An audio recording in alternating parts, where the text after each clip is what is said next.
تعال شوف سيد جلال كابتن عباس، امانه الله هذا مالتي شخصي، هدوا لي هديه شخصي مالتي. انا اهديه لمن؟ اخوي والله يستاهل ويستاهل اكثر من هذا، لان هذا مطلوب افرح العراقيين كون نفرحه، وكل المنتخب يفرحوا العراقيين كون نفرحهم. تعال رضا يمي، تعال عبود يمي. هديه هاي ديزوليا صور شلون؟ هسه كلنا جنة كلنا جنة زي جلال.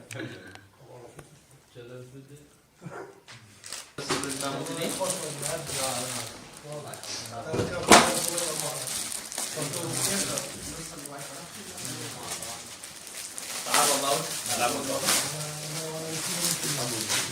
اي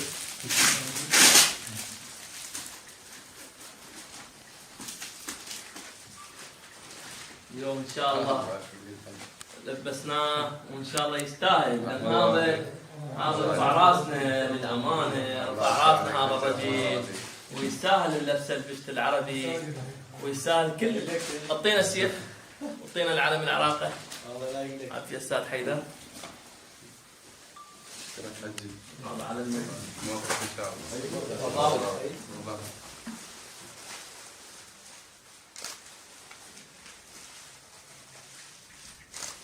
يستاهل السيد الهيبه رفعه الراس.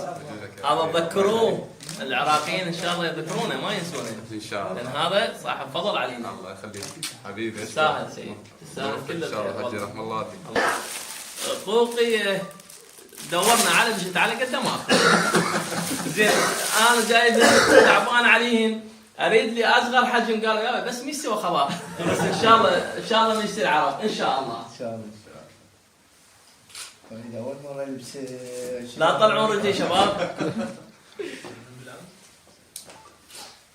نعم زين. لا زين والنعم من عنده، والنعم يعطينا العلم. هذا عزتنا وشرفنا، هذا علمنا. الله اللي يوفقك ان شاء الله. يعطينا السيف يستاهل، يستاهل سيف العروبه، ويستاهل هذا الرجل امانه الله. كل المنتخب الوطني فرحوا الشعب العراقي واحنا لازم نفرحهم. الله يحفظكم. تعال كابتن الغالي. هسه النوب الكابتن علاء عباس، هذا الكابتن كله بركه على العراقيين ان شاء الله. ايوه كله بركه وكله طيب امانه الله ورسوله. اللبسه البشت العربي اللي يستاهل ان يلبسه. الله يخليك. النوب اللبسه عزتنا وفخرنا، علمنا العزه مالتنا والفخر، هذا العلم مالتنا. الله يحفظك. اعطينا السيف.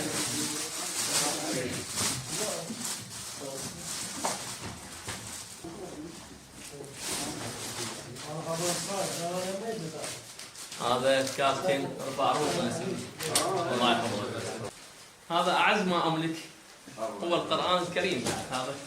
هذا من عندنا هدية للسيد، يستاهل لأن هذا شرف لنا الرجل. الله يسلمك. الله يحفظك. الله يسلمك.